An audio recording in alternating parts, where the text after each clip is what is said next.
Dzień dobry. To są... Good afternoon. Those are Freedom Games in Lodz. And all of us, we are on TVN 24, TVN 24 Live, which makes me really happy. And with us today is Deputy Prime Minister, Minister of Foreign Affairs, Radosław Sikorski. Mr. Minister, it's a historical day. There was a anniversary of Battle of Azincourt. Ludwig XV was crowned this day. Andrzej Gołota had his last fight 11 years ago, and Koalicja Obywatelska finished. Yes, we'll go to that, but 10 years ago, election took place that changed history of Poland. I think we will say about that as well. 2 years ago, we had election. There was a Koalicja Obywatelska convention and Law and Order, Prawo i Sprawiedliwość convention. But I want to go back in time a little bit, because the slogan of Freedom Games this year is the time of uncertainty. And what makes me really happy is that we have a mass of people with us, 20, 30 years. Some of them have 23 years, I believe. And I think whether everyone here knows, especially those who are 21 years old, know what this man did in year 23.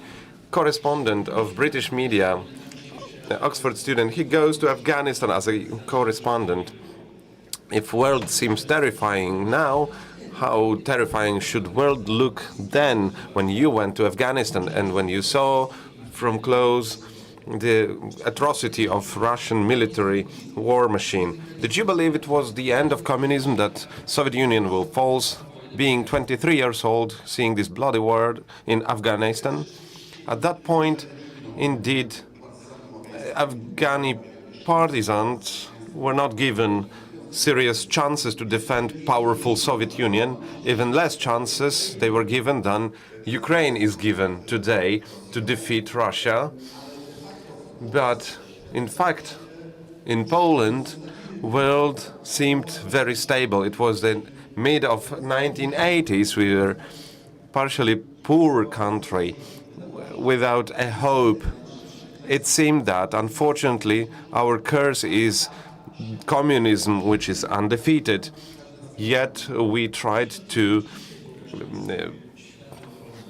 prevent it. Everyone counteracted it as he could. Now when we look at terrifying war machine in Ukraine, suffering of our friends every day, but back then in Poland in 1986, 1989, in Poland there were still 100,000 Soviet soldiers, and we became an independent country. Shouldn't that be our memory? That would make us with bigger optimism to look at this Putin's Russia, this evil. It still can be defeated. That's one thing. And another thing that I try to make aware my colleagues from the West, this myth about Russia, that it's undefeated, but they lost a lot of battles with Crimea, with Japan in 1905, war in Afghanistan, Cold War. So those are dramatic things. Well, I'm shocked by that our political competitors literally during last hours. They say that the threat for Poland is from the west, in the place where we are, where a couple hundreds of kilometers away, Russian rockets kill people.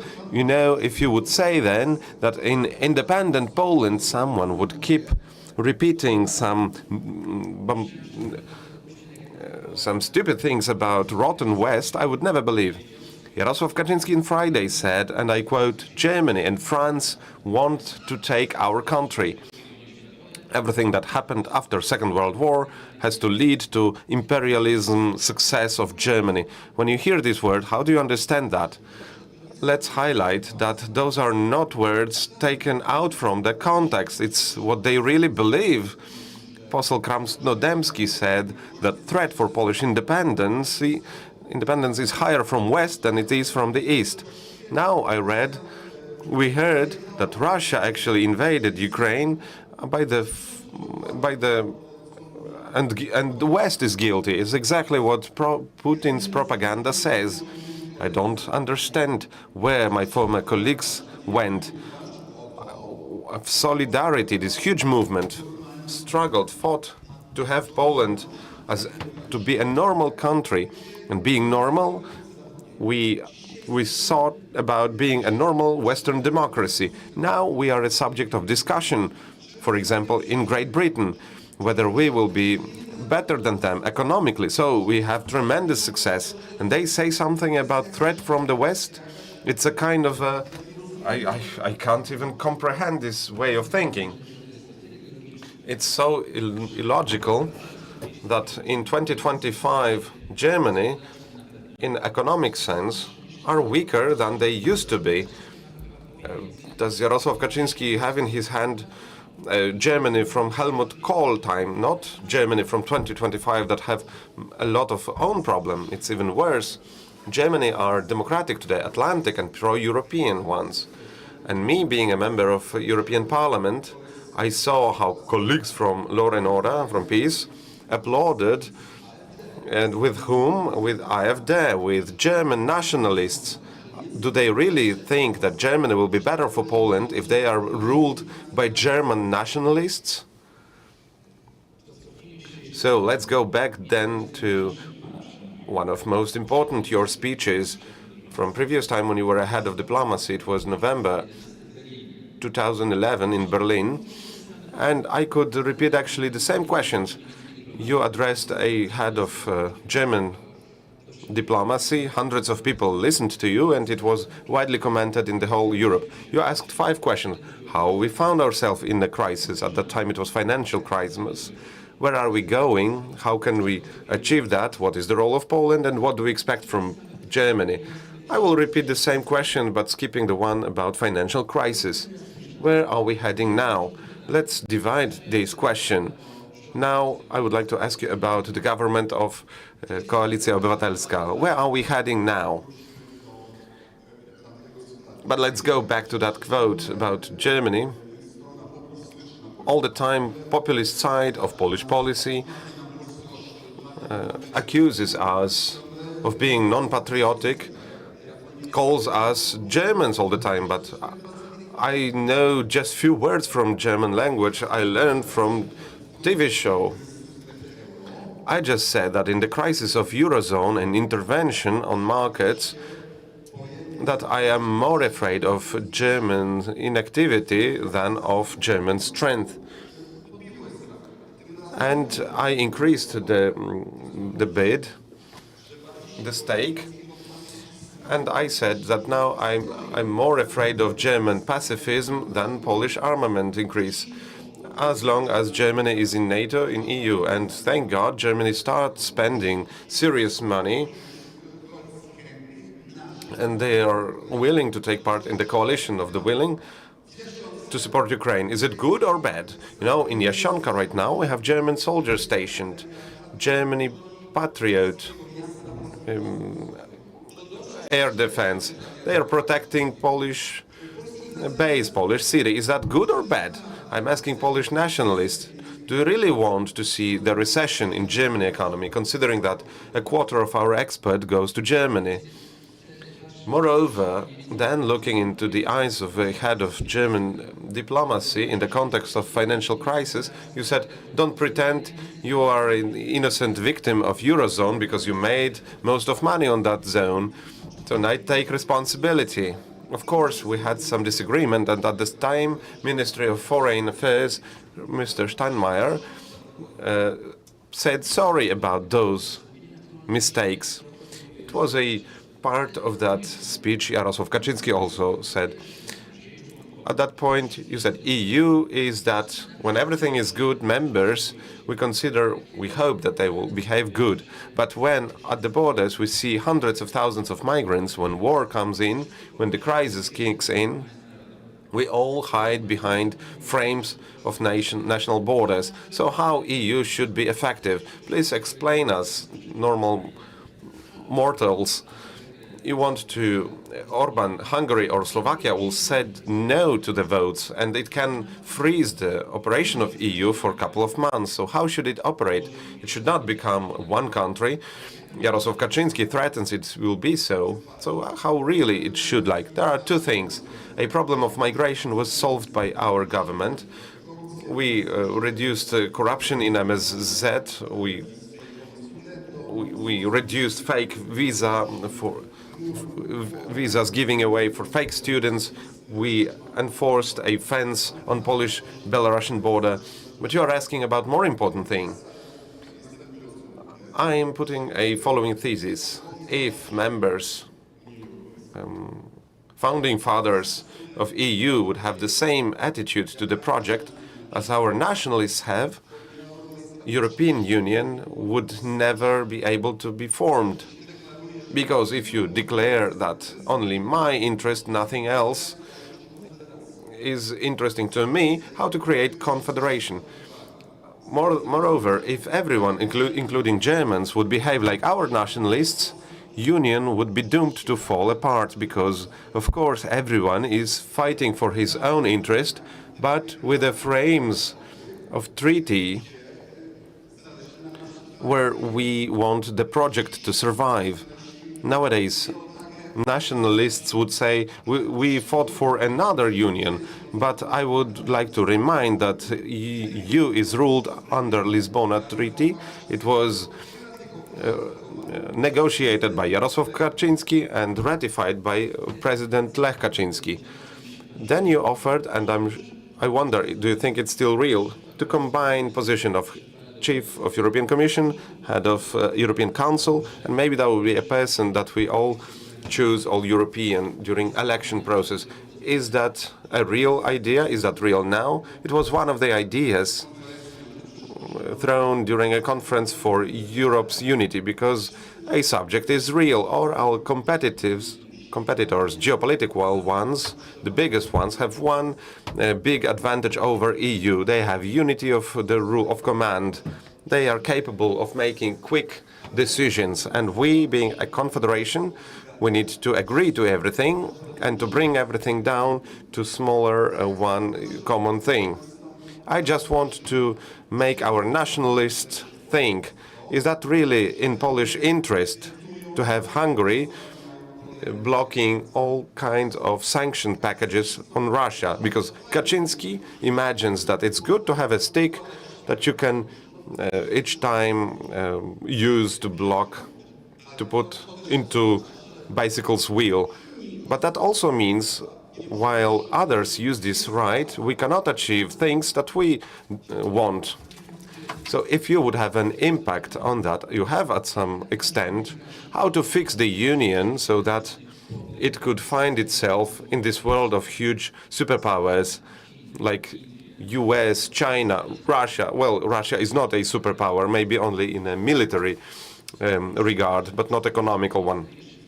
What should happen? Recently, head of biggest invest funds from France said we need to wake up in Europe because 60% of money invested globally in all startups based on the latest technology is invested in US. In Europe, it's 5%. Well, he exaggerated, but he knows how to invest in Europe. Europe knows how to invest in hotels, in good wine, but not in new technologies. So what should we do not to be left behind? We don't need anything heroic. We just need to complete a common market of services, banking, and financial transfers. We need to do what is already in treaties. And what Mariusz Błaszczak will hear these words. Yesterday he said centralized country, union country is the end of Polish state. Their diagnosis is false from the beginning. They ceased to understand European Union in 2007. You can check that up.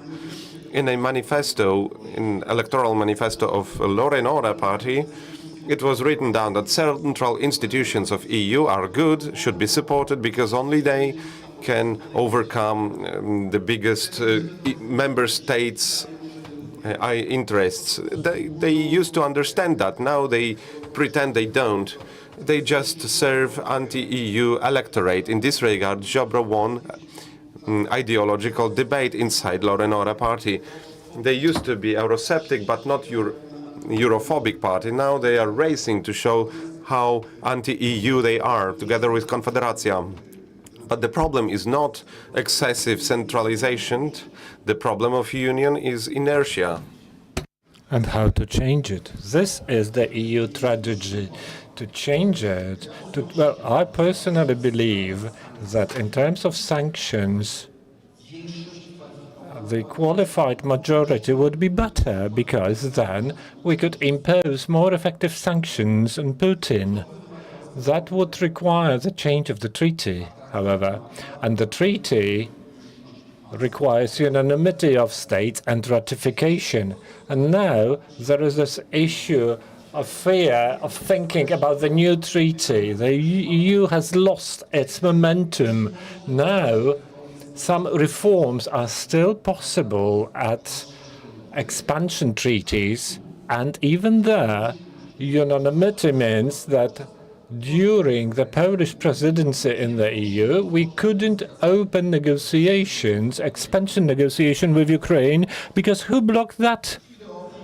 The ideological friends of law and justice from Hungary. Orban placed an entry on X platform after Valery Żurawiew requested to be extradited by Germany for destroying Nord Stream. You expressed your happiness that he was not extradited, and you said you hope they will destroy that pipeline altogether. And the spokesperson for the Russian Foreign Office long explained why she didn't agree with you, but she named you Osama bin Sikorski. If she said so, it must be true.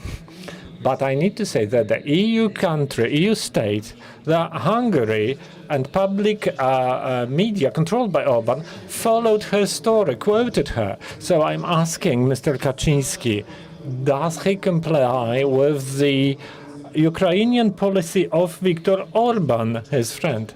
I know it's not face-to-face, but let's agree. How does it work when you meet the head of Hungarian diplomacy? Can you talk with him at all?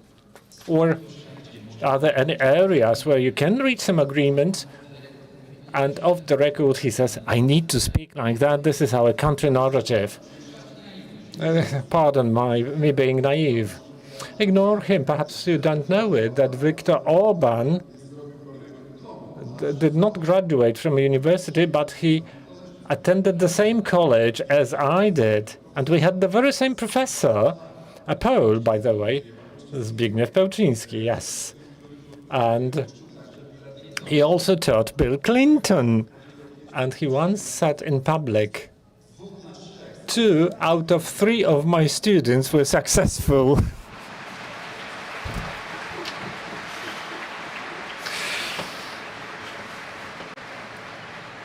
All right.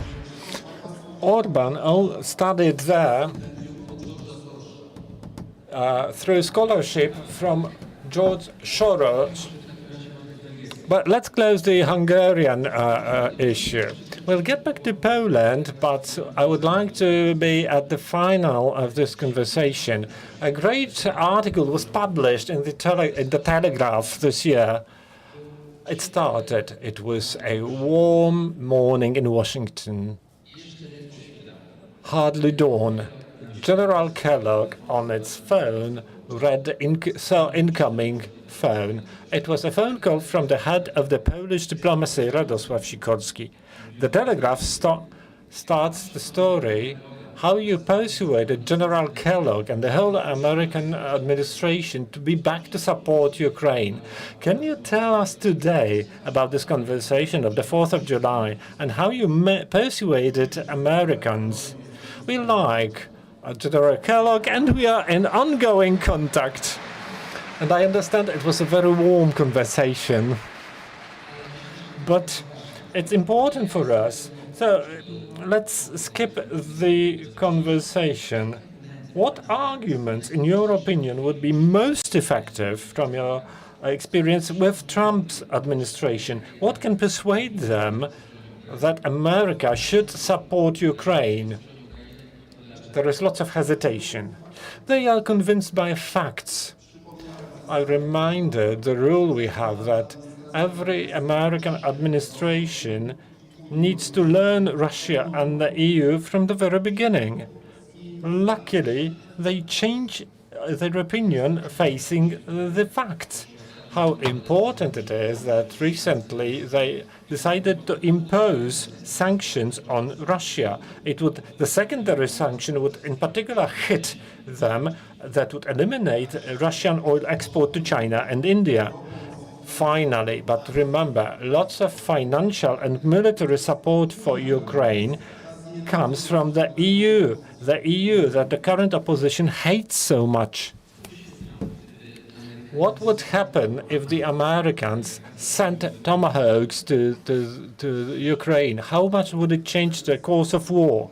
Ukrainians are producing almost half of the military equipment at home. This year, 3.5 million of drones, including jet-propelled drones and long-distance maneuvering missiles that have eliminated up to 40% of Russian refineries. Tomahawks enjoy larger range and larger warheads. So the elimination process of Russian capacities to produce petrol for the military would accelerate. Today, Russia is importing petroleum. That's a change. But Russian propaganda says if Americans sent tomahawks to Ukraine, it would be a remarkable escalation of the conflict, while Russians have been using missiles. Tomahawks have the reach of 1,500 kilometers. Russians use the missiles that go over 2,000 kilometers or miles. So where's the escalation if their missiles would be of shorter range than the Russians? Well, we don't know, but these arguments are repeated. Even when Poland, during peacetime, sent tanks to Ukraine, when Poland and others sent warplanes. All the times they spoke about escalation when, apart from avoiding the use of nuclear weapons, they have no limitations. Ukraine is the victim of aggression. The General Assembly of the United Nations has condemned Russian aggression in one of the greatest majority voting in the history of the organization. We have the right. Moreover, we have the obligation as international community restore the respect for international law. Russia and Ukraine have border treaty of 2004 signed by Vladimir Putin. Russia guaranteed Ukraine's security when they gave away the third largest nuclear arsenal in the world. So in light of international law, we can give Ukraine whatever they need to defend. You have mentioned nuclear weapons. General Hodges, who was the commander-in-chief of American forces in Europe a couple of years ago, is a great supporter of American support for Ukraine. He has recently written, "Stop being afraid. We, the West, shouldn't be afraid of this Russian threat of using nuclear weapon. Let's help Ukraine as much as we can. How far you, as the head of Polish diplomacy, remember that Russia is a nuclear superpower? Is it absolutely unreal for them to use that weapon? Or is it something that decision makers need to bear in mind all the time, thinking how far you can go in this conflict? In 2023, when Ukraine efficiently counterattacked near Kherson, it was stopped, and Mr. Musk even stopped the operation of some Starlinks because of the same fears. Today, it is agreed that the U.S. self-deterred itself. As far as I know, India and China told Russia, don't you even think of using nuclear weapons. That would mean global nuclear arms race. Everybody would try to get nuclear weapons. Of course, so far you cannot exclude any crazy activities, but now it seems it is impossible to use nuclear weapons in the battlefield. It plays a role in strategic deterrence. Russian troops are not prepared. They do not have uniforms to work in contaminated zone. That is a factor. In your opinion, some form of agreement, a truce, is as an issue of days, months, observing what U.S. and Russian diplomacies are doing, or you can see it in the horizon? Well, after the conversation of Secretary of State Rubio with Lavrov, the summit in Budapest was cancelled. Well, it suggests that what Russia is going to consent to is unacceptable for Ukraine. Let me remind you, Ukraine agreed to unconditional ceasefire. Russia is not consenting to it until today. So how can we even imagine not even the lasting peace, but a moment when we do not hear shootings, especially Ukrainians? What Western guarantees could give Ukraine the sense of safety and security when fights stop? The best guarantee for Ukraine is a strong Ukrainian army and the defense industry, where we can help, that will deter Russia from invading again. But first, we need a ceasefire. The best peace would be if Putin grabbed the phone, found Gerasimov, and said, "We failed. Let's get back home." Donald Trump said he would send American troops to the Gaza Strip to watch over the truce. Can you imagine it without sending British, French, and American troops there? Or without formal support from American Air Force? Let me remind you that foreign soldiers have already been to Ukraine. They were within a mission in Donbass and monitoring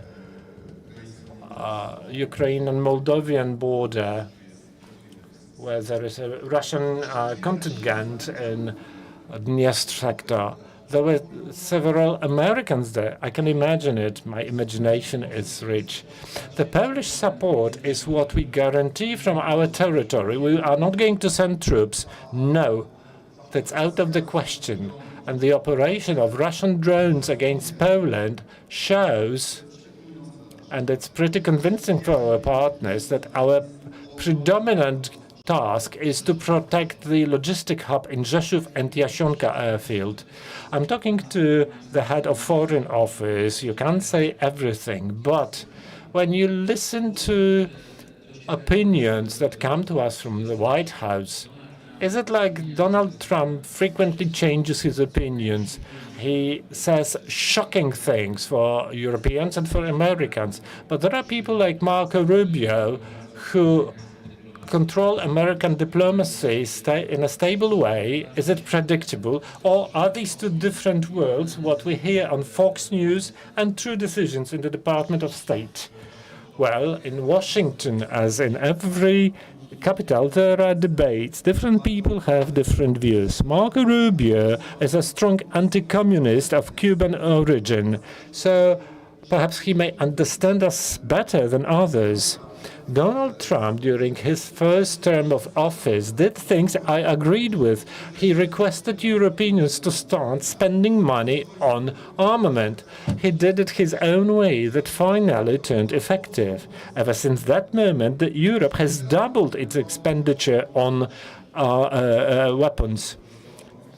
And if we do it, all the Europe, we are doing it. So if we still double the expenditure, by the end of the decade, we will have built such armies throughout Europe that would be able to deter Putin with European forces. Then we will gain Putin's respect and Washington's respect as well. Knowing the US, talking to different Americans, I feel that the Americans asked a question during the first Trump's terms of office. Is it something that stay in the US for long? During Biden, they thought, is it a break for Trump's era, or is Trump's the permanent thing? Has something deep happened in America? Without Donald Trump, would America be J.D. Vance America? Thank you for this comment and analysis of our big neighbor. I might not accept it, but I believe that some subjects in American policy are identical to ours, like border control. It's the same as with us, Germany, Great Britain, Italy, France. Countries say regain control, and we regained control. Our huge ally, first of all, leader of our big ally in Thursday will be in Beijing. He moved to go around the whole Asia. Head of CIA John Ratcliffe, before becoming a head of CIA, mentioned that China is the biggest threat for US after Second World War. They want to dominate US and the whole West, economically, politically, and militarily. Do you agree with that? It is more complicated than confrontation than US-USSR confrontation during Cold War, because USSR never was an economic problem, a competitor. I was a co-author, being a European Parliament member, of a policy to cooperate with China wherever it's possible, because there are questions like terrorism, climate protection, compete where it's necessary, because we see what China does to our technology, what they decided to do with rare earth minerals, and to confront wherever it's necessary. China and Russia, and also one European country, are superpowers, revisionists. They are not ready to accept their current boundaries, their borders, and that's our fundamental difference between them and Western countries. Is it so that Russia will keep this war as long as China will allow that? I think as long as they will have resources, but it's not forever.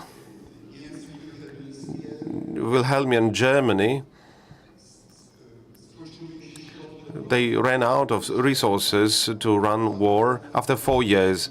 This war lasts, depending on the definition, 10 years or 3.5 years. After 10 years, Putin still fights in Donbass. It's not a success.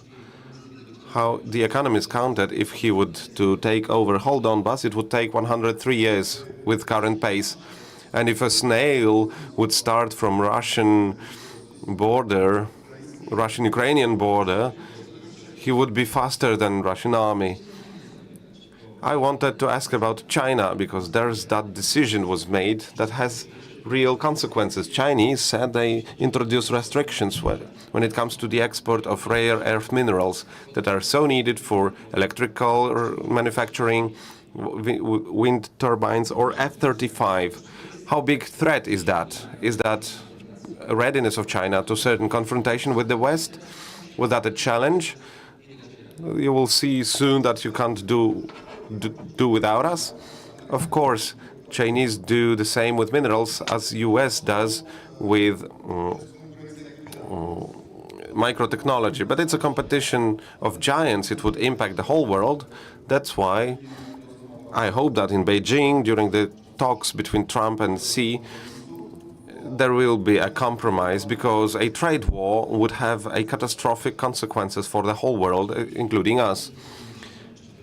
To get the world correctly, is it that Americans explain to Europeans, maybe you here in Europe do not understand how a great challenge, even for such a powerful country as we are, United States, is China. So please spend more for your defense, take care of your defense, because we don't expect you to help us when we perhaps will have to have certain war, maybe even conventional one, with China. Well, that in Europe we need to remember that US have global interests and global challenges, and that for them competition with China is a matter of who will be a number one.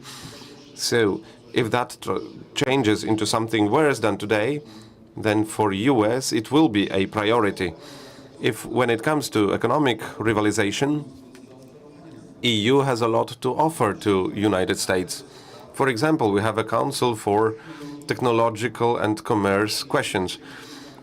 It's that place where we can exchange information with US and set common strategies about trade, about investments, incoming and outgoing, because with China it's much more complicated than with Russia or Soviet Union.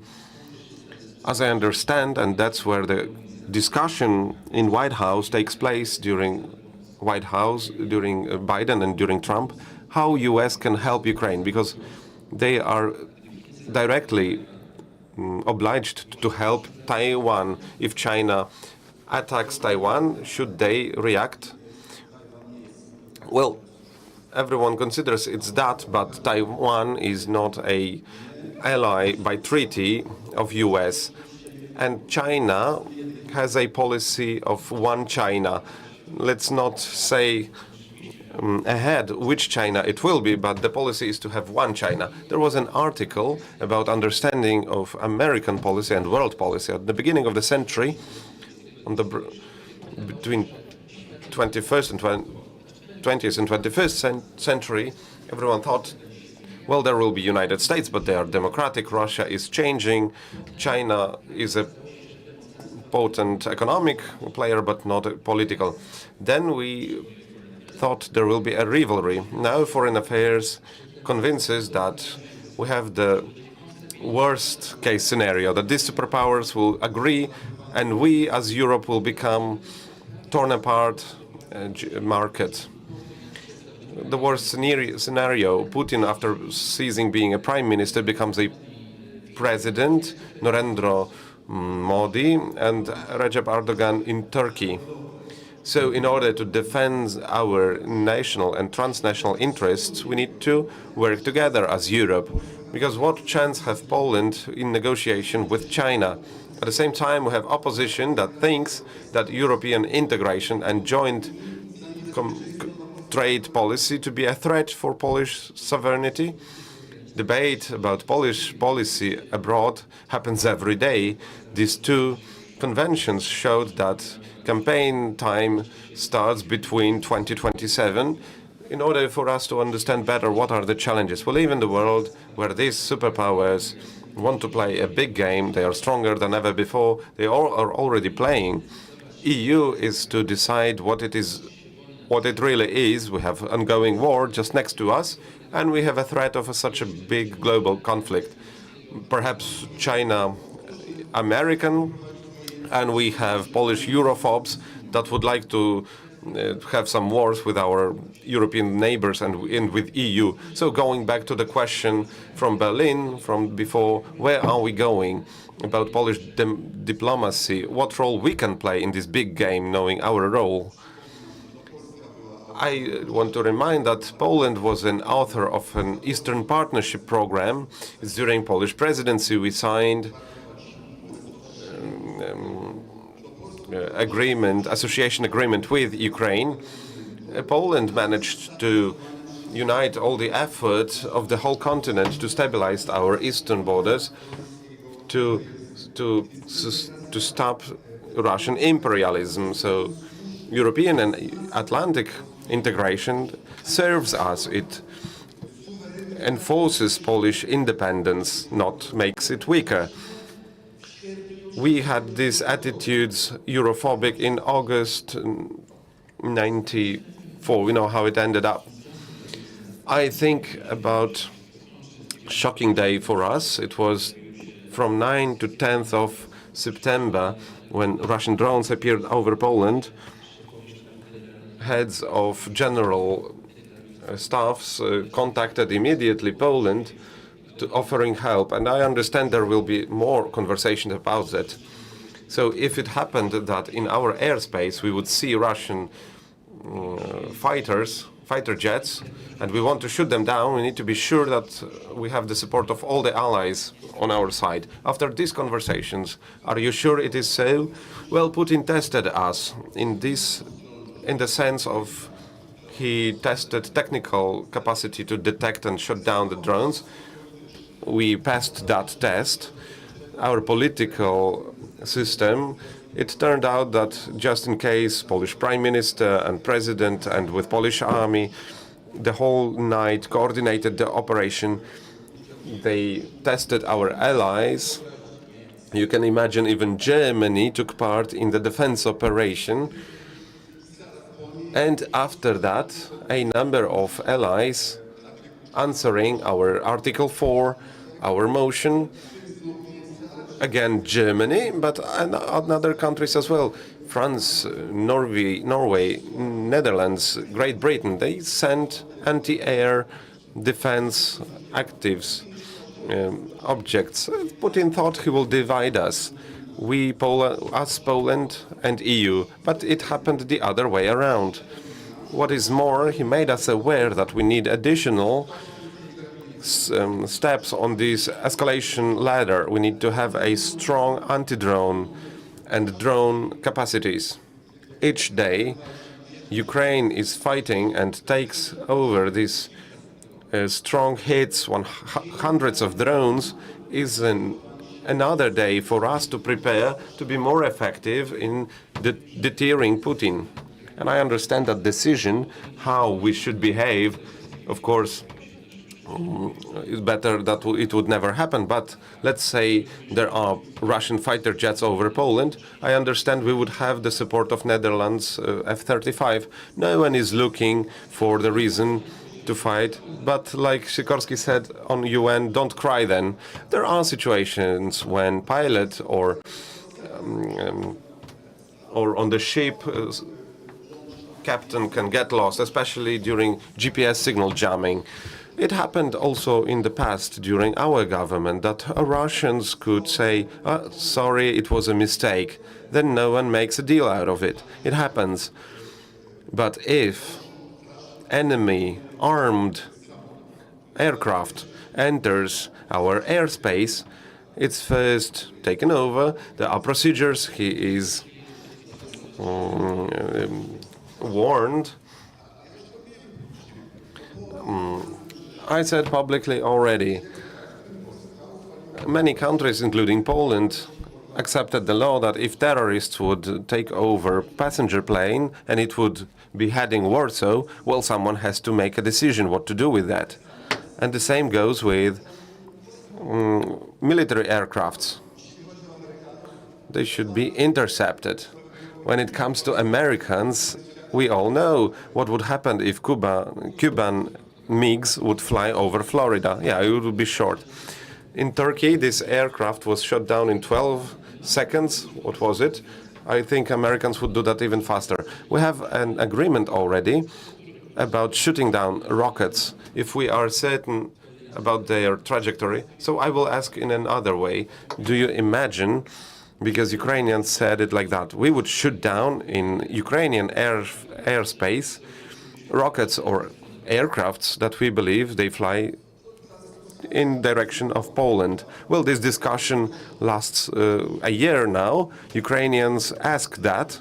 As a result, of this incursion of Russian drones, we are smarter because we know that the danger is both drone and drone that falls down and a weapon that shoots down a drone and falls down. So that's an element of a difficult decision of air forces, command and pilots themselves.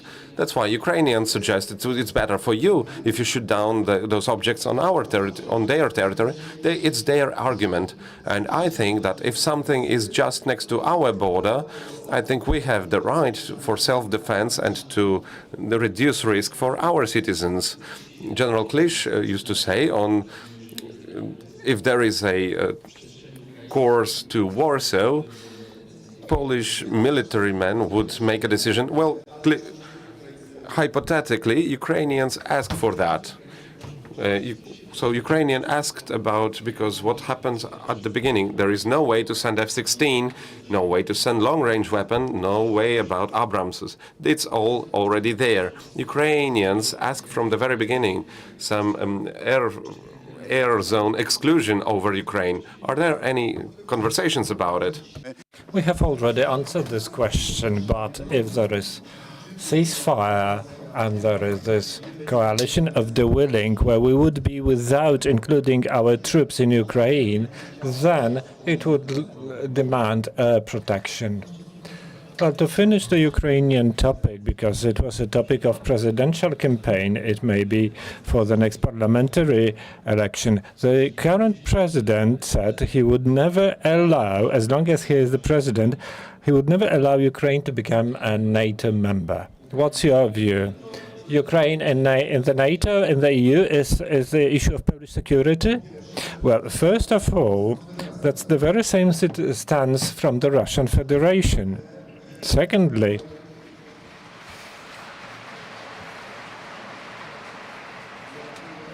I attended the NATO summit in Bucharest, and then hand in hand with President Lech Kaczynski, we had a cohabitation at the time, but we together fought for a plan for Ukrainian membership in the NATO. Then it was blocked by the French and the Germans. During the Washington summit, it was blocked by the US. During Crimean Anschluss, Ukraine was a neutral country by constitution. What I'm going to convince you to, the Russian argument that the war is for about Ukrainian membership in the NATO is missed. Ukraine has no plan for membership and no perspectives for becoming a NATO member. Some claim that after the war, Ukraine will have the largest army in Europe, well trained. That's the question for the NATO. Is it better to have this army in its structure or outside? Is it a good question with a hint of an answer? Well, the NATO has expanded by Sweden and Finland. Sweden, after 300 years of neutrality, joined the alliance. Another Putin's victory. But let's focus on what is available. Ukraine's integration with the EU. Now, back to Poland. But one more about Ukraine. The story is changing. Many among politicians from law and justice. When you lived in the UK, you know the US, you know Europe, migration is always a challenge. Difficult to find any nation to be close culturally as Poland and Ukraine. Observing the experiences of Western Europe, the UK, and the experience of migration of Ukrainians to Poland, what do we do well? What do we do wrong? Have we learned a lesson? Well, this is a very complex issue. We are a nation of diaspora. I was a political refugee to the UK, and ever since the 18th century, Poles emigrated for food, for work, avoiding political oppression, and we were hosted throughout the world. And the great achievement of Poland is that For over 300 years, we have more Poles coming back than leaving. Poles opt for Poland because Poland is better. And today in the morning, I landed from my trip to Pakistan, where I was for the first time in 1986, as you mentioned, traveling there. Then, it's not a rich country. They had 4.5 million of Afghan refugees running away from the Russian army, Soviet army. We have about 1 million of Ukrainians, and no system of any state has a 10% reserve in the system of education or in the healthcare system. And that, after the first euphoria, it evokes emotions. But we need to remember that Ukrainians who work in Poland, they pay social contributions, they reduce the deficits in our pension system, they pay taxes, they contribute to the success of Polish economy. We need to manage it smart. They bring more to the budget than they get from it within different programs. I'm upset by politicians who aim at abusing anti-Ukrainian moods in Poland. This is a country who's bravely fighting for its freedom, giving us the opportunity to get ready for deterrence. What is the plan of your party's Koalicja Obywatelska for the 2 years so that you can win again? I believe you watched Donald Tusk's speech during our unification convention. The fact that Platforma Obywatelska attracted new entities was pretty optimistic. There is this chance. The recent polls showed very positive for us. We won not only against the major opponent. If we ran as the coalition, it would be the stronger victory. About the plan, till the end of this decade, we need to finish the modernization of Poland. They say Poland in ruin, and we have one of the most modern infrastructures in Europe. Modern roads, we are going to have modern trains, railways, a great success of exporting Polish food, a great success in tourism. Prime Minister mentioned today the state-of-the-art technologies to build a Polish language model in AI, to do whatever will prove Poland as a country that is a $1 billion worth of economy, 20th in the world, but who does things that others are afraid of, like the British. We catch up and we overtake the best, joining the G20 for permanently 20 largest economies in the world. 10% of the states. There are about 200 members of the UN. So that's a goal per Pole's ambitions. 3 decades ago, if we said it would be the way it is, and it may be, you wouldn't believe it. No, I wouldn't, certainly. But what's important in what you are saying is what you said, to finish the decade of Poland's modernization. But the election is earlier than that, 2028. At the Law and Justice Conference, we expected the program like 100,000 zlotys for the third child, like they had 500 zlotys for every child. Do you think that the story, we are modernizing Poland, we are going to have faster train, we are going to have AI, will it do to win an election? Or do you need to have a story? What a citizen can say, what I get in my life from those who win. With all the progress we have achieved, we have one major challenge. And I think we need to accelerate here. We need to accelerate the building of flats for young people. They need to be more accessible. You can do it. Everybody agrees. But can you do it in 2 years' time? You can start at least. As we are finishing some roads that we started before Law and Justice government, thanks to the money from the National Recovery Plan that we finally got, thanks to the money from the SAFE instrument by which we can reindustrialize Poland in terms of defense industry, and we still have one of the smallest debts in Europe, we still can finance ambitious projects. 2 years seems a lot. We heard it during the convention of your party. Many things may happen. Nobody expected the pandemics. Perhaps the Russian invasion was more predictable, though many didn't believe, including Ukrainians, including the German intelligence boss who flew to Kiev to say, "Don't worry, it's a bluff." And on that very same night, invasion started and he had to be evacuated. So a lot may happen, but certain assumptions are made by every party. What's going to be the most important thing in 2 years' time? How do you think today? You need to make assumptions. What the election in 2 years' time would be about? What would be the key topic? What would be the greatest hope or fear among Poles to get ready for it today? Well, I wouldn't like to take over for my colleagues from the government, but in a broad political understanding of foreign policy,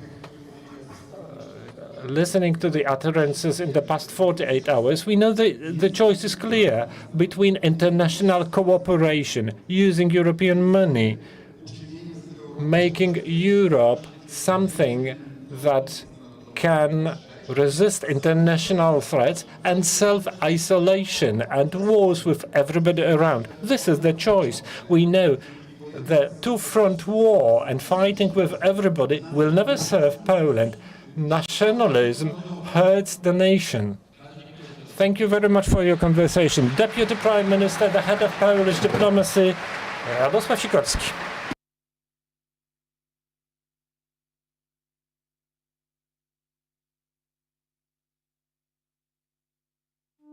Well, Atlas Network is, as the name suggests, a network, and it's global. We work all around the world. We're based in the U.S. It's a network, that is to say, organizations that share common values of limited government, of free enterprise, personal liberty, of personal responsibility. Atlas Network provides training and support to help build capacity, but most importantly, we give our partners the tools they need to be successful.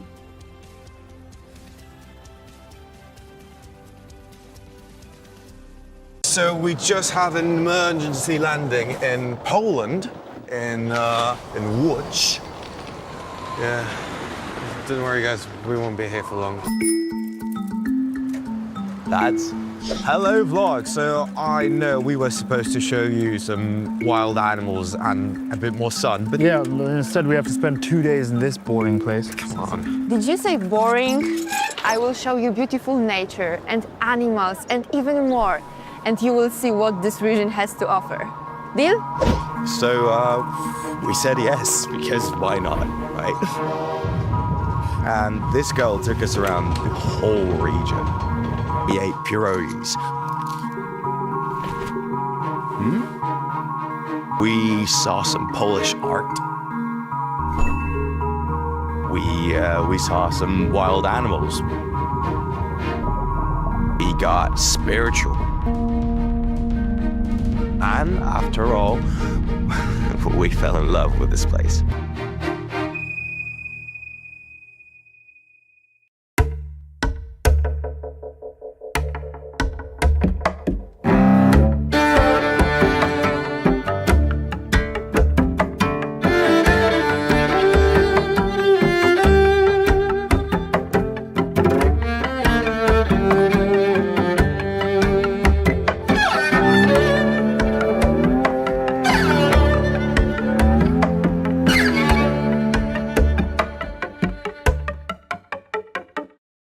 Telewizja Polska to więcej tego, co widzowie cenią najbardziej. Pasjonujące filmy i seriale, a w obsadzie najbardziej gorące nazwiska. Największe sportowe imprezy i momenty, które przejdą do historii. Bieżące wydarzenia, którymi żyje Polska i świat. Przebojowe koncerty, które łączą w zabawie wszystkich Polaków. Znakomite spektakle, które gromadzą rekordową publiczność. Telewizja Polska. Otwórz się na więcej.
Do zgłoszeń? Gotowi? Start! Ja zgłoszę bibliotekę! Ja, pierwszy pasem w gminie. Ja amfiteatr od naszej orkiestry. Wszystko w waszych rękach. Co powstanie dzięki wsparciu totalizatora sportowego w twojej okolicy? Zgłoś obiekt sportowy lub kulturalny. Wejdź na stronę gdygrasz.pl, bo gdy grasz, wszystko gra. PL Music Video Awards, festiwal polskich wideoklipów, spotkania, projekcje, warsztaty, do tego gala finałowa i wybór najlepszych polskich teledysków. Zapraszamy do Łodzi 4-6 grudnia, szczegóły na www.plmva.com.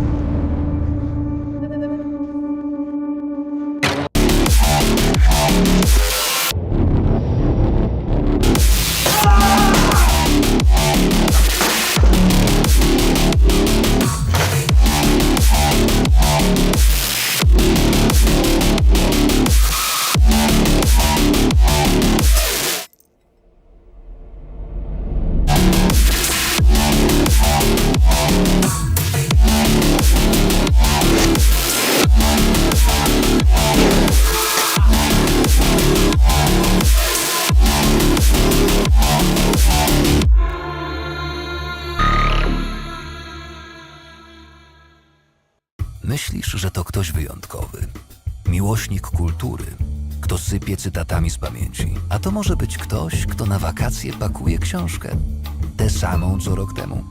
To możesz być ty. Bo czytanie nie jest dla wybranych, jest dla wszystkich. Podziel się tym.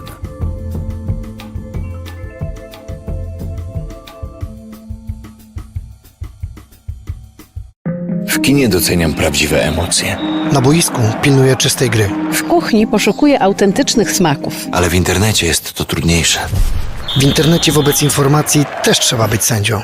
Dezinformacja jest jak bramka strzelona ze spalonego. Więc jeśli coś we mnie wzbudza emocje, daję sobie czas. Może ktoś specjalnie chce mnie zagotować, bym uległa manipulacji. Filtruj informacje. Sprawdzaj ich źródła. Nie masz pewności? Nie udostępniaj. Postaw na czysty przekaz. It can look like this, or like this. It is threatened, but it is our responsibility to protect it. For each person, it means something different. But when we reach it, we all know what it looks like, what it sounds like, or how it feels.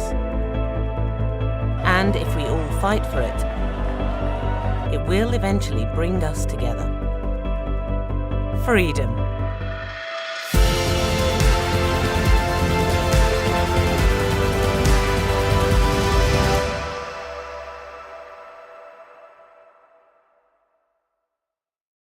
Do PKO Banku Polskiego przenosi się nowy klient. Weź się, przenieść się jest easy. Czaruś, wytłumacz. Otwierasz konto w PKO Banku Polskim i masz święty spokój. Przeniosą kasę i zlecenia stałe, a pracodawcę poinformują. Ogarniesz to przez internet. Bo to dobry bank jest. Ej, widzę cię. Wolisz w oddziale? Dawaj do nas. Otwórz konto w PKO Banku Polskim i dołącz do 12 milionów klientów. PKO, twój bank polski.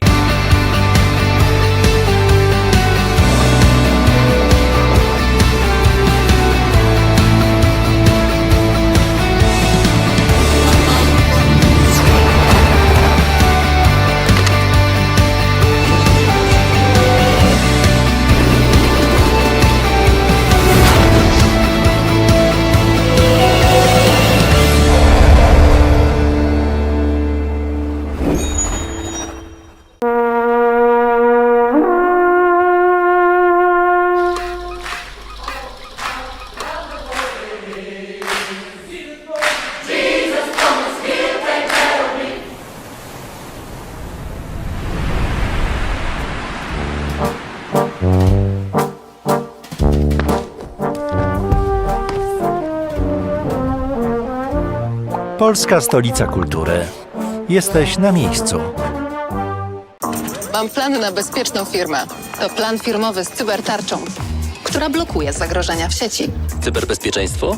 Masz od tego Orange. Teraz cybertarcza za 0 zł we wszystkich planach firmowych, a w wybranych smartfony 50% taniej. Orange tu jest. Kiedy zapala się lampka on air, to jest najlepszy moment. Nie ma jednego instrumentu, który lubię najbardziej. Tu zawsze jest kontekst. Uwielbiam sport bez obrazu właśnie z tej perspektywy, kiedy to ja mogę ten obraz kreować.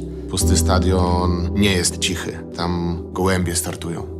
Jak ja bym chciała, żeby z mojego radia było słychać "będzie okej". Ono może być cichutko w tle. Radio, które jest przyjacielem tego odbiorcy, przyjacielem człowieka.